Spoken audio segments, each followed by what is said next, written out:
অপেক্ষা করে ভাবি আপনি কি করতেছেন?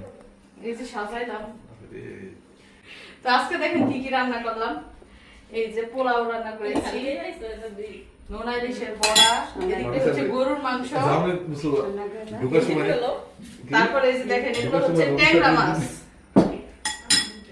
এইখানে হচ্ছে মুরগির মাংসের কুরমা, দেশি মুরগির, আর এইখানে হচ্ছে মাছের আইটেম ইলিশ মাছ দিয়ে ঝিঙার তরকারি রান্না করেছি, আর এখানে হচ্ছে কাঁঠাল বিচি দিয়ে লতি, সালাদ আছে, লেবু আছে, ভাত আছে।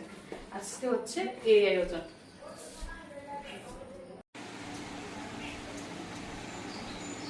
শুনবো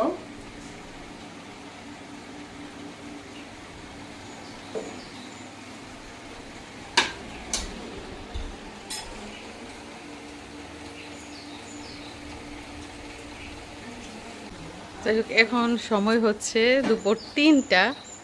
একটু দেরি হয়ে গেছে আজকে খাওয়া দাওয়া করতে, কারণ দুপুরের টাইমে ভর্তা ভর্তা এটা সেটা খাইছে, এই জন্য দেরি করে আজকে দুপুরের খাবার খাচ্ছে সবাই। এই যে